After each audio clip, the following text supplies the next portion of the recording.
Hello, beautiful souls. Happy Wednesday. How are you? How are things going on in your world? Let me know. Let me know in the comments below. I'll just take my time here as I open up the space, open up the room, open up the conversation today. Just let you guys trickle on in. Well, good to see you. Feel your presence anyway. I don't get to see your faces here, but I love joining with you all nonetheless. And if you guys have taken a look at the title of this video, you can see that the title of this video has to do with the spiritual eye, and God is not mocked. And what I thought was interesting about this is, number one, the spiritual eye is referenced multiple times in A Course in Miracles in the earlier editions. So the Text and the Healing Casey edition, which can also be called the Sparkly edition or the Miracle Society edition. There's so many, right? If you have questions on that, let me know. But when you look to the earlier editions, spiritual eye is used in the beginning of the book. And it has a very specific purpose and it has a very specific definition. And it was not a mistake that Jesus used spiritual eye. And in later versions, spiritual eye is often changed to Holy Spirit, or it is changed to, actually, I'm not sure what else it's changed to. I would have to look at the details of what it was changed to. Maybe it was just deleted, but I think it was changed to something else. If any of you have the Foundation for Inner Peace version and want to do the comparison, just let me know. They're also doing some crazy work outside, not for me, but for our neighbors. And so if it's really loud, I apologize, such is life. Hey, Bern, welcome. Welcome, welcome. I love when you're here. Good to see you, my brother. And so I just finished saying we're talking about spiritual eye today and how it is that we can activate our own spiritual eye according to the A Course in Miracles, so that we can look on truth instead of illusions. We can look on what is of God and what is not of the ego. So it is a way of teaching us how to see. So I look forward to that. And it's all taken straight from the book. We're going to look at the miracle principles today. But then one of the miracle principles includes the quote from the Bible that says God is not mocked. And I've never seen that quote floating around humanity so much as it has this last week with the Olympics. And so I feel that perhaps there's a little bit of an inspired conversation around it that's going to take a loving approach and perspective. It took me a little bit to kind of process and understand what was going on as well. But the fact that this quote is included in our teaching for today of the miracle principles, it's just in alignment with the universe. So I feel it's like right on target to read these things. So I look forward to diving into them. So hello, friends. Thank you for being here. Say hi if you're here. If you're watching this on replay, just say replay. As always, my beautiful soul friends, before we dive into the actual teaching itself, I want to hand the teaching over to Christ. I'm not the teacher. I am the conduit. I am here just giving as I've received, and I'm teaching as I'm learning.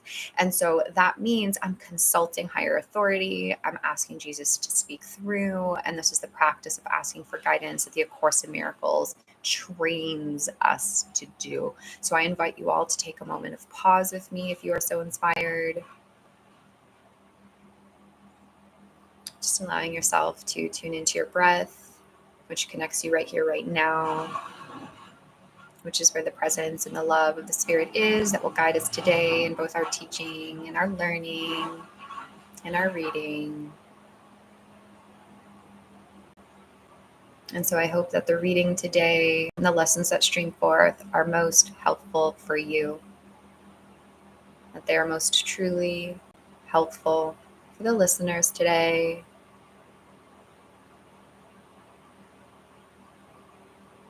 And so I ask higher authority, higher guidance to speak to me and through me. And so it is. Hey, Alda. Hey, sweet soul sister. Thank you for being here. So as I mentioned, we're going through miracle principles. Also, let me know if it's really loud for you guys. I think my mic might be good enough that it blocks that stuff out, but it's really loud to me, but it is what it is. Okay, let's see. So the first miracle principle that we're diving into today is 39. It's where we left off from last week, We have all the previous miracle principles recorded from previous weeks. So anyone can go check the playlist on my YouTube channel if you would like. And my YouTube channel, my friends, is dedicated to learning how to change our mind so that we can think with love or think with God and his voice and learn to live according to his loving laws. Because it is his laws that are going to free us from the laws of the world. It is his vision that is going to correct the vision of lack and ego that we've been so accustomed to thinking with. It is his guidance system that is going to lead us to peace and out of war and pain. So to learn these really important teachings is essential. And so I'm grateful to have dedicated my life and my work to it. So thank you for being here. So let's read this paragraph of Miracle Principle 39, and then we will dive into it and unpack it. So the spiritual eye is the mechanism of miracles because what it perceives is true. It perceives both the creations of God and the creations of man. Both the creations of man, among the creations of man, it can also separate the true from the false by its ability to perceive totally rather than selectively. It thus becomes the proper instrument for reality testing, which always involves a necessary distinction between the false and the true. And I don't know about you, but I feel like this is what all of us need to learn and gain in our internal faculties, is how it is that we can discern between what is true and what is false. Reality testing. If we don't have the ability to test reality, we are much more easily succumb to the ways of the world, which is inclusive of indoctrination and cults and, abuses and, just control that we are learning how to untie ourselves from. But if we don't have the ability for reality testing and to really discern and know with certainty the difference between what is true and what is false, or what is illusion and reality, then we have no way to go about the world truly understanding it, right? And we want to understand. And so understanding comes through perceiving through the spiritual eye. And so many of you know that the spiritual eye is also considered the third eye. Okay, this is the spiritual vision of our, what do we want to call it? Body container, right? So spiritual vision is literally seeing through an inward vision. It is an inward vision first, and then it looks out onto the world. So you're not even seeing through the physical eyes of the body. I mean, you may be seeing form, but you're not using the eyes of the body to judge. You're not using the eyes of the body to make conclusions. You're not using the eyes of the body to tell you what is real or what is false. You're using the spiritual eye, which is a spiritual vision that can look upon the world. The spiritual eye is the eye with which Jesus Christ learned to perceive the world through. And that is how he was able to see heaven on earth. That is how he was able to work miracles, because he was witness to reality, the truth, capital T. And then he was also able to overlook the illusions because he had trained himself to reality test, to know the difference between what is true and what is illusion. And so that is what I feel the entirety of A Course in Miracles is incredible at, is helping us with mind training, helping us with inner listening, helping us with trusting what is coming either from the ego or from God and knowing the difference. So it takes a practice. I mean, it's a skill like anything else, but it's available for every single one of us who are willing to embark upon the path that's going to lead us to miracles or lead us to love. Okay. So the thing that's also beautiful about this is that the spiritual eye is a mechanism of miracles because what it perceives is true. So if you're perceiving truly, it is literally through the channel of the spiritual eye that the love of God is able to extend. So when I'm able to look on you lovingly, and I'm able to look on you with innocence, and I'm able to see the beauty inside of you, then what happens is love extends from my mind to your mind. And as you accept that love in your mind, we've had an exchange of love. We've had an expression of love that has been given and received. That is one expression of a miracle. So it can be literally just the essence and the energy of love where someone feels held and heard and known and seen and loved. But then there's also the miracles that fall to form that take on radical change, whether it be in the body or whether it be in the world. Okay. And so miracles start here in the mind and then they fall to form if necessary. But last week we were talking about miracles do not always have observable effects, but they can and they do. And the spiritual eye is what looks upon them and looks for them and is what sees them. Okay, so it's not what your eye sees, it's what your spiritual eye sees. And so that's why faith is so important with miracles. That's why faith is important first, because you do not see it with your physical eyes first. You see it with this eye. But in order to see it with this eye, it requires faith to be willing to see through that eye. I've also changed from understanding to understanding that my friend shared with me recently. Alda, that's beautiful. I love that. And understanding. That's a really good idea, because understanding often comes from like the intellect, right? And like the understanding that we're talking about here is an understanding that comes from the intellect. It is an understanding that comes through inner guidance, understanding. It comes from inner guidance. And so it's the same thing with vision. When we are asking to see, we're not asking to see through the eyes of the body. We're asking to see through the eyes of the soul, the spiritual eye. And the thing here that is also helpful to unpack is that the spiritual eye will see both the creations of God, which is everything that comes from love, everything that is reflective of the states of heaven, right? Those are the creations of God. And the creations of God are us, right? Like not me, Brittany body, but me, soul, as God created me to be. So that's God's creations. So the spiritual eye can overlook the body to see the self that God created. That's what the spiritual eye is for. So you don't need to do anything other than remember and realize that you can see through the spiritual eye and ask to see through the spiritual eye and be led in order to see through the spiritual eye. And you will look on the creations of God, which is you and me as soul, right? Is the self, capital S. But then we also look on the creations of man. And here you see that creations of God is capital C, whereas creations of man is lower c, because when we are here, we are still creating with the creative power that God has given us as his child. But a lot of the creations of man that are here are still within time and space. And so it is part of the illusion, although it points toward God. So it's part of the atonement. Right. And so that is also what we're here to see, is the creations of man, which is the gifts of creativity that come forth from him and through him to bless the world with miracles. Okay. So this is back to how we're not just supposed to like talk about this and think about this and all that stuff, but we're actually meant to like ask for and give our creations here that are part of God's plan for peace. And the spiritual eye helps us to see that.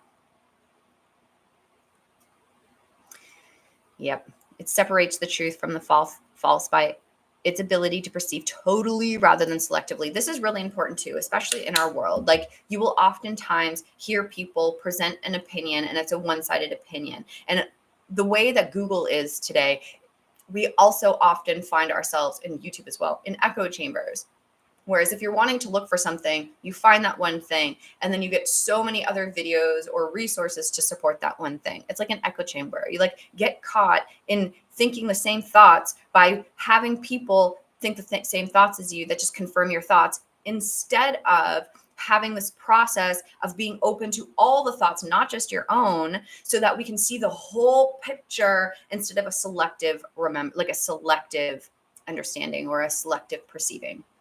And so what Jesus is trying to teach us to do is to see the whole picture and not its separate parts. And I feel like this is applied to me in the work that I'm doing with the A Course in Miracles documentary and book, because there's like one perspective that's been passed around to the community of what happened in the history of A Course in Miracles. It's selective. It's from a particular group of people's perspective of what happens. But if you open up the spiritual eye and you look to everyone involved and see what everyone has to say about the history, you start to get a totally different picture of what happened. And it's because you're seeing it from a whole perspective instead of a selected perspective. And so selective, like one that's done selectively, right? And so our goal here with learning how to see through the spiritual eye is to recognize that it goes like this. It steps back and it observes from a broader perspective. It observes from that broader perspective of, it's okay that I do not know right now, especially if I'm not at peace. But if I step back and I'm willing to look at it through the spiritual eye, I can see it differently. I can see something anew here. And that's what we want to do. We want to see things from the whole perspective and not from its individual parts. Because if you're seeing from its individual parts, it's a small individual section of it instead of seeing the whole of it. And actually, we'll get to that later when we talk about the God is not mocked section. Sarah, you love that too. Inner standing. I really like that too. I think we'll use it, Elda. Thank you. Okay, so is there anything else coming up for you guys that you want like clarity on in regards to this paragraph? Because really discerning between what is true and false is really, really important. Okay? Because what is true is ultimately of God, right? It's eternal. Whereas what is false is temporary. It's perishable. So when we are looking to what is true, we are looking to that which does not change. And parts of what does not change is God's love for us. What does not change is what we are as he created us to be. What does not change is the forgiveness that we have available to us in every single now moment to change our mind from pain to peace. Like there are some certainties of life that we are learning about. And when we learn of what those certainties are, it helps us to look on everything that is not changeless and see it clearly. So we don't get distracted by that which is not of God, that of which is not true. And something about this too is it's not like a my truth and a your truth thing. Like there's the truth of God and that's it. Like either we believe it or we don't believe it. And that's kind of like the bottom line, but we don't make up truth. This is not something that we make up. A spiritual eye will see it because truth is what it is, but we don't make truth. God made truth. And so it's not up to us to define truth. It's up to him to define truth. And so it's up to us to learn how to listen to his voice to receive that truth from him. Inner understanding. Inner understanding. Okay. And then it becomes a proper instrument of reality testing, which always involves the necessary distinction between false and the true. And that's what we want to do, is be able to properly test reality so that we're not judging things, we're properly perceiving things. And when you're looking at things through the spiritual eye, you will properly perceive things, which means you have a proper reality test. And that also means that you're not going to be succumb to people's games and people's dramas and people trying to control things, because you've put God in control. And when God is in control, he tells you what to do and he tells you how to see through his spiritual eye, and you will never, we're just not confused, right? Because we have certainty, we have understanding, we have understanding. Okay, so let's keep going. If there's nothing else popping in. Hey, beautiful souls, we're popping in today. Good morning. Okay. So miracle principle 40, continuing on the theme of spiritual eye. He tells us that the miracle dissolves error because the spiritual eye identifies error as false or as unreal. This is the same as saying that by perceiving the light, darkness automatically disappears. Darkness is the lack of light, as sin is the lack of love. It has no unique properties of its own. It is an example of the scarcity fallacy, from which only error can proceed. Truth is always abundant. Those who perceive and acknowledge that they have everything have no need for driven behavior of any kind. Wow. Okay, let's unpack this. What is he saying? What is he saying? If you guys know what he's saying, shout it out. He's saying, line by line, let's go for it. The miracle dissolves error because the spiritual eye identifies error as false or unreal.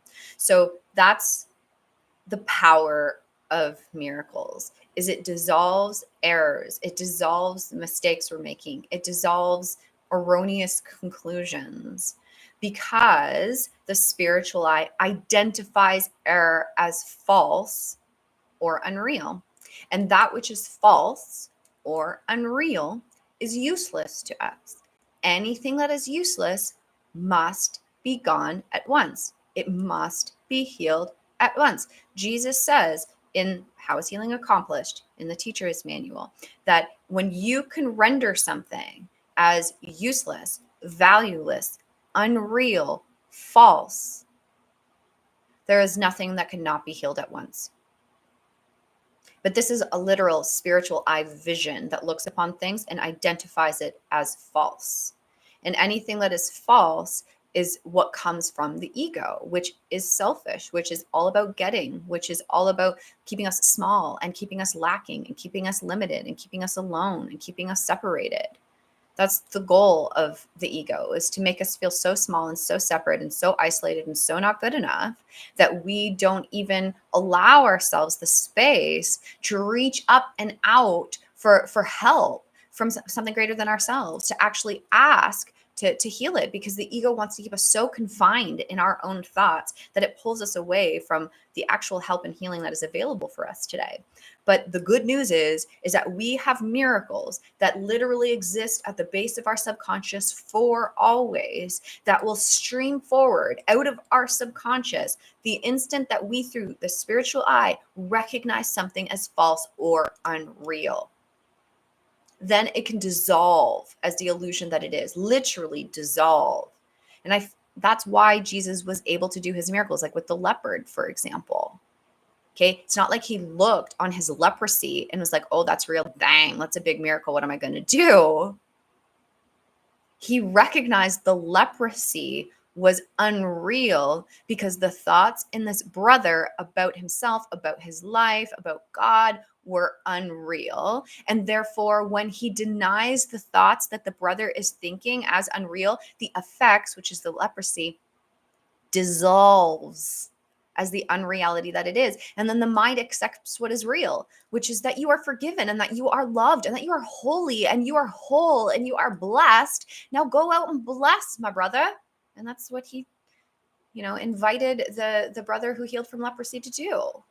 Right? So it's either the fear in our mind looks upon things or the spiritual eye looks upon things. And it's only the spiritual eye that can actually perceive things correctly and really know the difference between what is false and true, and not be afraid of what is false, not be afraid of what appears to be fearful through the physical eyes, but to hold true to the faith that what God creates is real eternally.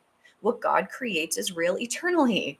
And so there's so much faith that needs to go into that, but the faith will breed the miracles, which will bring the conviction, which will allow all of this to make so much more sense and be so much more natural. Yeah, so he says that is the same thing as saying that perceiving the light, darkness automatically disappears. And so that ties into actually a comment that I think was Brendan made in our Course in Miracles study group yesterday. And so this was also like, wow, everything's so perfectly timed, right? But he was saying in our group yesterday how when he, like in early years, when he was first training with the A Course in Miracles, he became witness to the fact that he was in love with suffering. And he realized that he was in love with suffering because he was thinking about it all the time. So it can be the same thing as saying, I am in love with lack because I'm thinking about how much money I do not have all the time. Right? I'm in love with pain because I'm thinking about the pain all the time. And that might seem counterintuitive, and that might be like, what are you talking about, Britt? But Jesus is telling us that we cannot have the effects of sickness like leprosy. We cannot have the effects of like any pain or emotional ailments that conflict with love for no reason. They don't show up for no reason. They have a purpose, and that purpose is often held in our subconscious mind. So Jesus says that you have to recognize that you're choosing this. Like you're in love with suffering right now. Maybe you were taught that. Maybe your parents showed you that. Maybe the world showed you that. Maybe it's a defense mechanism. Maybe it's a way to protect yourself when you were younger. Maybe it was the only way that you can get through life. It's an innocent thing. It's not meant to be seen as a judgment call. It's meant to be like, okay, wait a minute. Maybe I am wanting this. Maybe I am still choosing this. Maybe I am still getting something out of it. Maybe I still do love it. And then when we realize that, okay, maybe I do love this suffering because I'm thinking about it all the time, then the next step is to realize we can't fight that suffering. We can't fight that darkness. Jesus never once said in here that you have to fight the darkness. He didn't say that. He said the miracle will dissolve the darkness because you're perceiving the light instead. And so the darkness disappears. And so this follows in alignment with what our brother Brendan was saying, is that you can't fight the darkness. You have to see it and accept it. And I say this to you guys all the time. We're not supposed to not look at the darkness because it's not real. We are supposed to look at the darkness so we can recognize it's not real and let it be corrected. We're not meant to bypass. We're meant to look right at it with the spiritual eye. And when you look at it right at it with the spiritual eye, it will dissolve as the nothingness that it is. But if you don't look at it, it's going to stay in your subconscious and literally mess up your life, because that's what dark thoughts do. They mess up our lives. So we can't fight the darkness. We have to see it and accept it. But in order to see and accept the darkness, right? Jesus says, accept all things exactly as they are, because when we meet ourselves where we are and we accept it for what it is, we're open. We're not resisting anymore. We're not fighting against it. What we resist persists. Instead, we surrender. We accept this is what it is right now. This is what my body looks like. This is what my body feels like. This is what my mind feels like. This is what my life feels like. This is what's going on.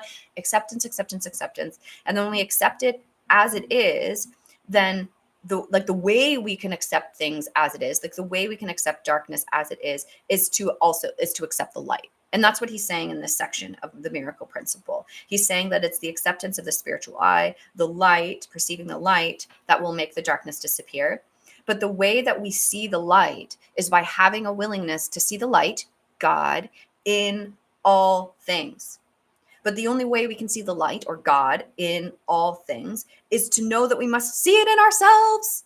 Okay, so we have to see it in ourselves and be willing to see the light in all things. And when we're willing to see the light in all things, including ourselves, the darkness will disappear. Just like when you have a dark room and you turn on the light, the darkness is gone. It's just what happens. So we have a total answer here. And at that point, once you've gone through this process, there's no more seeking anymore. There's no more trying to heal anymore. There's no more trying to fix anymore, because you've found, because you've healed, because you've accepted. And so healing then takes place. The problem and the disrepute was gone, right? So now what gets to like come in its place is the comfort, right? Is the gratitude for the effects that come of letting darkness be dissolved by looking on the light that is always there to see. No matter how dark things appear to be, there's always the light that is there to see. Okay, beautiful souls, you're writing some things. Let me catch up with you. Alda, one of my favorite ways to explain perspective is two people see an area different. There are three sides to their seeing. Person one, their view, and person two, their view. And the third viewpoint was the absolute truth. We say that all the time. I can't tell you how many conversations Tom and I have had with couples, or we're kind of doing like a little bit of like couples therapy or whatever. And we do the same thing, except we say there's viewpoint A, which is person A. There's viewpoint B, which is person B. And then there's viewpoint C, which is Christ's seeing. And so you don't want A, you don't want B, you want C. So both A and B need to be willing to be wrong in their position so that the C can come forward and show you how to see. So yes, Alda, like it's so on point. Like that's how we teach it too. And that's how we show it too, because that's what's up. There's always, you're right, three ways to see: one person's way, the other person's way, and God's way. And so that's why it's okay being wrong. Love that viewpoint C. Yeah, baby. C. Jason, what's up, brother? So good to see you. Of course, lesson 270. I will not use the body's eyes today. Amen. I will not use the body's eyes today. I'm going to use the spiritual eye today. Represent. Yes. Serge, hello, brother. Holy, holy, holy blessings to all of you, sending unconditional love and sending divine love, agape love to all of you, my holy family and friends. We love you. Thank you for your blessing. We receive and send it right back. Hello, Jason. I love you. I love you. Missed you. Hey, Sarah. Beautiful. Yes. Amen. Exactly. So there's literally a step-by-step process of how we can do this. And Jesus is taking us through it in these miracle principles, in the lessons, in the text. It's all over the place. It's repeating all over the place. Okay. Are we ready? Let's keep unpacking. What are we saying here? He's saying, I love that. Darkness is the lack of light, just like sin is the lack of love. How much easier would that make things if we could just remember that all the time? Darkness is just a lack of light, whereas sin is a lack of love. So what is that saying? Anytime that I see darkness, it's calling for light. And anytime I see sin, it's calling for love. And therefore, the only appropriate response is to extend light and to see through light, and to extend love and to see through love.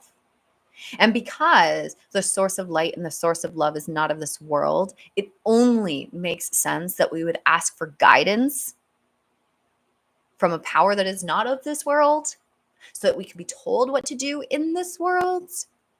That is the ultimate everything. Like, that's what we're here to really learn. That's what we're here to really learn, is how to do that. So thanks for all you showing up who are willing to learn this. Yay. I have a fly flying around. I don't know if you see it, but she's a little annoying. We will forgive her. Okay. What else? It's interesting that he's saying here too that darkness has no unique properties of its own. It is an example of the scarcity fallacy from which only error can proceed. So Jesus is saying, like, darkness has no unique properties of its own because it's nothing, because it's unreal. And he says it literally springs from the scarcity fallacy, which is that idea of thinking that you're lacking or missing something. And whether that even be lacking or missing a partner, or lacking or missing money, or lacking or missing the ability to travel, or lacking and missing the things in your home, or whatever lacking and missing you think you have, that is part of the scarcity fallacy, which is from the darkness, which is nothing. And so, like, that is what we need to recognize as being unreal. When we recognize these thoughts in our mind that are trying to confirm that the darkness or the scarcity is real, is exactly the parts that we are meant to atone for, which Jesus says atone means to undo, right? That we're meant to undo in our thinking. And so all of this stuff is for us to become aware of where we're still believing in the scarcity fallacy, where we're still believing that darkness means anything at all. Because here he's saying that it really doesn't. It's an absence of the light, but that doesn't mean anything. And that's why he uses the language of it's a lack of light, because lack is scarcity, and it's a fallacy. It's not true. It's not true. So we have to deny the denial of truth, right? Deny the denial of truth. Deny the denial of truth. And that's what we're learning how to do here. And that's why he says, those who perceive and acknowledge that they have everything have no need for driven behavior of any kind. That's really beautiful. And like, what that reminds me of is actually this weekend, I saw my family. We all got together for a celebration for my mom. My parents aren't together anymore, but we're all still friends and we're all still family. So my dad comes with his wife and we're all together to celebrate my mom and some other family members. And then I was talking with my dad about some things that happened in childhood. And he's like, do you remember like when we used to go, my dad, we used to go like traveling to Pennsylvania, and we drive like 9 hours to go see my grandparents. And my dad had no money. Like, my mom had just they just divorced, and my dad gave all his money to my mom. He was starting like a brand new job position, so he didn't have physical money. When we would come and visit my dad, he would take us out to go grocery shopping. We would eat everything while we were there, and then he wouldn't buy anything for himself until we came back again. So my dad lost a lot of weight during that time. Like, it was like he really just didn't have that much, but he gave everything to us when we were there. And so even like when we would travel to Pennsylvania, like there were certain things that he would do that would like support us being able to have everything we need. And I remember saying to him, like, Dad, like, and he's really abundant now. Like, he's done so much goodness in his life and work on himself to bring him to the point where he's at in his life.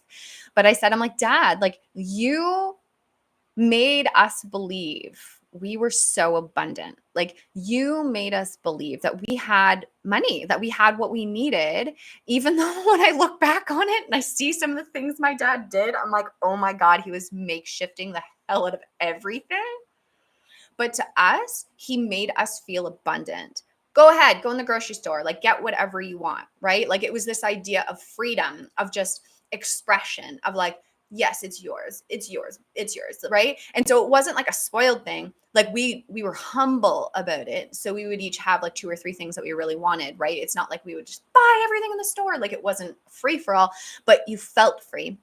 And so when Jesus has this line here that those who perceive and acknowledge that they have everything have no need for driven behavior of any kind, I feel like that is the source of freedom that brings about your abundance, that you must feel abundant first before you're going to see the abundance in your bank account. So my dad made us feel abundant. To us, he was abundant. And over time, that abundance showed up in his PayPal account, in his bank account. And he's never looked back. He's never had to consider money for the last like 25 years or something like that.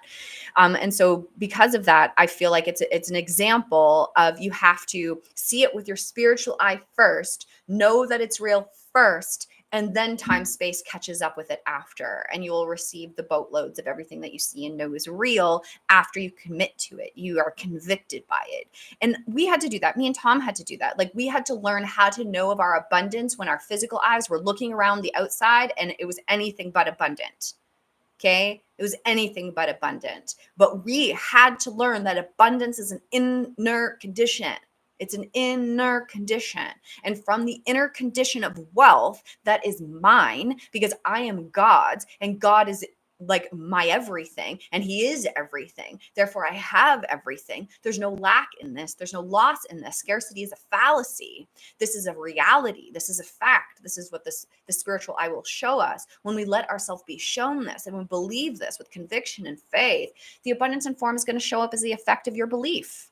That's just what happens. That's just what happens. So Jesus is almost like treading on the line of like manifesting and like new age. Like, my dad was really big into law of attraction, like that sort of thing. And like, we can have other conversations about that in another day, because that's not exactly what Jesus is talking about here. It's not about getting, it's about giving. But this idea of accepting that you are abundance first, perceiving that you are abundant, and then experiencing that you're abundant comes after, like the fruits come after, is a really important part of this process. Jason, one of my favorites, miracles are seen in light, but I am not a body. What am I? Yes, that's exactly it. That's like what we're talking about here. Miracles are seen in light, because miracles are seen through the spiritual eye, which is light, and sees light as being real. And then the spiritual eye can also recognize what is unreal, but it does not believe it's real. It does not get dismayed by it. It doesn't get swayed by it. It doesn't get tempted by it, because it very clearly knows that the light is what I'm seeing as real, and the darkness cannot possibly be. But then that's so perfect. But I'm not a body. What am I? See, that positions us to ask guidance, right? Like to ask Jesus to answer that question, so that we're not intellectually answering it, right? So that's beautiful. It's getting kind of like what I was talking about with, like, you have to feel abundant within in order for it to show up. Jesus is trying to get you to ask what you are within, so you can experience it within, so that you can then have it manifest in your life, right? There, Vicky, that's it. The age-old saying, right? You have to believe it to see it, but it's true. I mean, Jesus taught that so long ago, and that's still being taught today in many other avenues and ways. Okay, so we have one more here, Miracle Principle 41, and then that will include our miracle principles for today. So let me read it. He says, the miracle acknowledges all men as your brothers and mine. It is a way of perceiving the universal mark of God in them. The specialness of God's sons does not stem from exclusion, but from inclusion. All my brothers are special. If they believe they are deprived of anything, their perception becomes distorted. When this occurs, the whole family of God, or the sonship, is impaired in its relationships.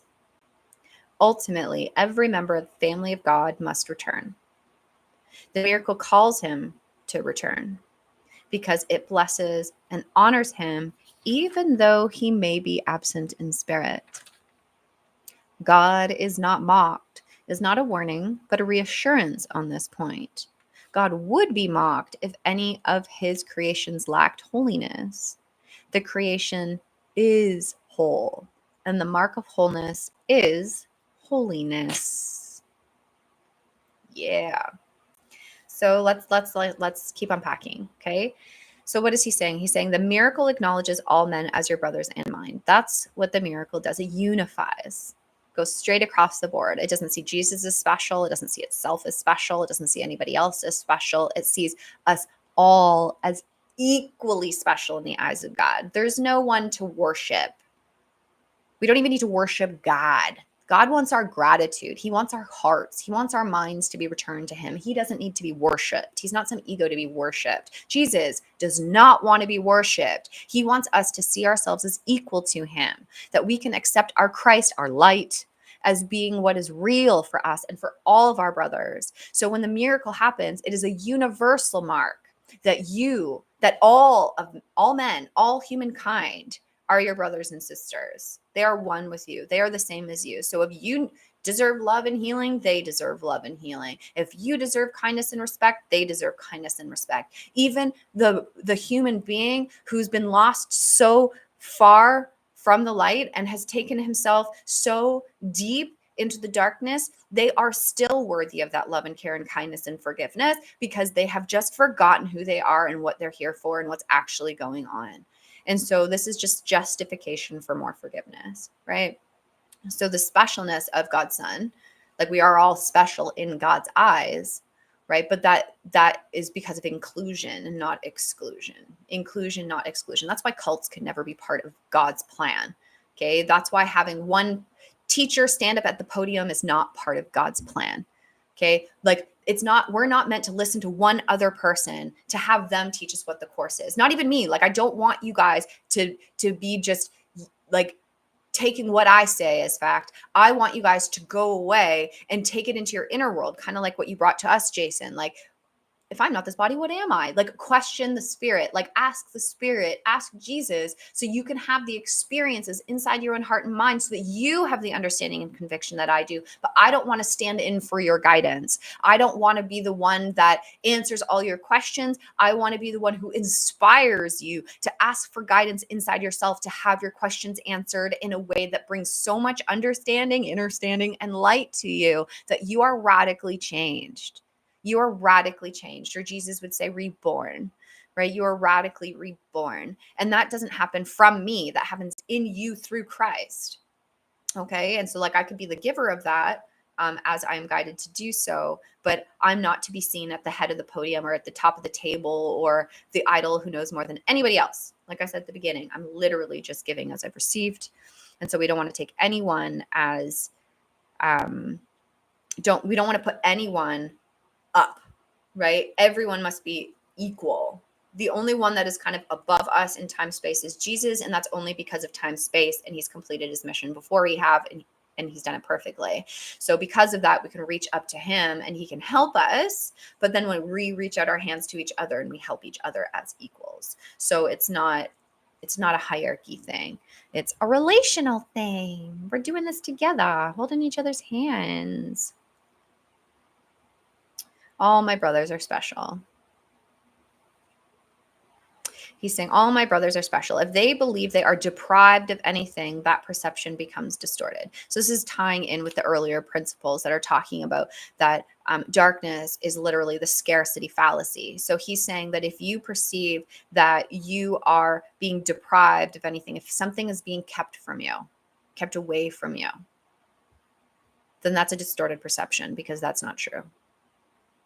And he says, when this distorted perception occurs, the whole family of God, or the sonship, is impaired in its relationship. Because if you see yourself as deprived of something, you see yourself as lacking something. And if you see yourself as lacking something, you can't see yourself as whole. And if you don't see yourself as whole, you won't see the whole sonship. And therefore, the relationship that you can have with the whole entirety of the sonship is impaired. And so that's important for us to see, so that we can really atone for the thoughts of lack and scarcity or feeling deprived in our minds. So he's saying ultimately we all must return. The miracle calls us to return. It blesses and honors who we are as the creation of God. Okay. So this is why he says God is not mocked is not a warning, but a reassurance.